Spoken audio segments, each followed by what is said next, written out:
So when you're waking up every morning by yourself and you're fucking getting after it by yourself, and it's the hidden work. People see a 1 minute video of me running and shit, and like these fighters, they see during the fight or after the fight. They don't see these motherfuckers, man, what they deal with every fucking day. I'm not good enough. I'm not good enough. I shouldn't be here. Because every day, even though they're fucking the best in the world, that little motherfucker at 7 or 8 years old is still in there saying, oh man, we don't have something. Man, we're not good enough. We shouldn't be here. So you're always fighting that motherfucker. Even though you beat it, you never truly beat it. So when they get on stage and they're talking to Joe Rogan, it's not even real. It's not even real. All those mornings that you didn't want to fucking get up, and I look at it as like a rock, and you find this fucking rock, and that rock is you. And every day you fucking fight not wanting to get up, and you do anyway. You chip another piece off that fucking rock, and every day you fucking eat the right foods, and every day you go to train, and you train harder and harder and harder and harder, and you get up earlier, and all these things you do to start forming yourself. You're chipping another fucking piece of that rock off. Before you know it, you have this beautiful fucking piece of artwork that you built. But people don't, and then once you get there, you see it, and it becomes real. Like, oh my God, I fucking did this shit. And so like the fucking journey becomes so real then. But so many people aren't willing to fucking chip away at that stone that is them to start chipping off those fucking rough edges. That's the fear. The fear is never reaching your potential. That's it. That always falling short, always quitting before you're done, always procrastinating, always not doing the right thing. And then one day you're an old man. Yep. And you look back and go, God, I could have been great. Yep. I could have been great. I never forget one time I was running by a graveyard when I was fucking just trying to become, I was fat. And I ran by a graveyard and I looked out there and I have all these epiphanies, man. I have all these fucking moments of it's crazy, man, of this thought. Cause I'm always by myself and I'm always in deep fucking thought about how to be better. And I look out there, I'm like, man, I wonder how many of you motherfuckers in there fucking just are so upset with how you lived your life and fucking just regret how you lived it. And I'm running a 300-pound man thinking, man, don't fucking die like this, bro. Don't die like this. So people wonder where this shit comes from me.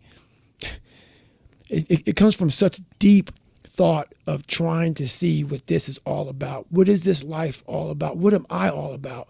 Why am I here? I had to find purpose. And my suffering, it had a purpose. It had a fucking purpose. Do you talk to other people that are like you and try to understand if they're going through the same thing? Are they trying to gather knowledge as well? Are they just doing it because they're addicted to runner's high? Are they doing it because they enjoy the challenge? Like, how many people do you talk to that are like you? I've never talked to anyone that, and most people don't even believe what I say half the time, that I do it to fucking gain knowledge and all that shit. I haven't met one that goes out there. People really enjoy a lot of the shit that they do. I don't know many people who can go out and run 240 miles at one time if you don't enjoy it. If you just don't really enjoy it. So, I had many people build confidence in different ways, and they build belief in different ways. Coming from where I came from, I didn't have any belief in myself. So some people can go read a book and get belief. Some people can go take a yoga class, have good parents. I had to put myself, so where I came from was so far down underneath like soil that I had to build belief by truly ingraining it in my brain. So the things I do, I'm always every day building belief. And my belief had to be where it is because I was so far down. So it may take a 200-mile run for me. It may take a 100-mile run. It may take late nights in the gym. But without belief, you have nothing. And I realized that when I was a young kid, I have no belief. I have to build it. And a 5-mile run didn't do it. I had to push myself to such extremes because I came from, people judge me by not knowing where I came from. So unless you're me and you came from where I came from, I guarantee you wouldn't have made it out. Guarantee it. And I knew that. So my belief comes from going, I had to build it. And that's how I build it, man. I build it by the things I do. It's so painful reading about your childhood and the experiences with your father. And then when you went back and met your father as an adult and got with him and watched him get drunk and then watch him get belligerent and experience it all over again. And then think about what happened to him to make him who he is. Yeah, that fucked me up, dude. But I had to go, like, I realized I was fucked.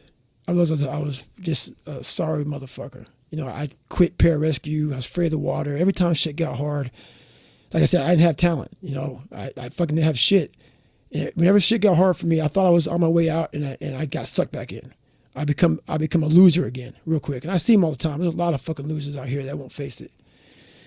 I was like, oh man, gotta go back and visit this motherfucker. I haven't seen my dad in fucking years, man. Years. But I knew where I came from. I knew where my mindset came from. I knew where my demons were. So my whole idea when I went back to see my dad was I was hoping that I could just fucking call myself a loser, and it's because of you, Dad. So I was hoping to go back and get the confirmation that I always wanted. That wasn't my fault. That voice in my head was so loud. It's not your fault, David. It's not your fault you can't read and write. It's not your fault that people call you fucking nigger. It's not your fault. It's not your fault this, not your fault that. It's not your fault that you're fat. It's not your fault that that you quit shit. It's not your fault. So I was like, okay, man, I'm gonna go back, visit this motherfucker so I can just squash it and I can just go on and be a fucking loser because you fucked me up. And when I got there, drove to Buffalo, saw my dad. Same routine as it was when I was 8 years old, man. Walked in, what's up? Went to Skateland. I sat in that fucking couch that he would cheat on my mom with. And I sat on that couch in the corner, and I was like, God, what the fuck, man? And it was a whole normal day. And the more I was around him, he started getting drunk. And I won't go through the whole thing, but I started seeing, man, I started having a conversation. I always had these conversations with myself. I'm like, man, this motherfucker, he came from hell. His dad would put him in front of a furnace. And like, if he moved, he'd get burnt. So when my dad got beat, his dad would put him in front of a furnace. And if he would have moved, he'd fucking get burnt up. So my dad had to sit there and take it. So he never dealt with his fucking demons. So his demons became mine. His demons became mine. Man, motherfuckers think you die and the demon goes with you, man. Don't be a fucking fool, bro. You know, like, that's why I'm proud of myself. I took his demons and mine.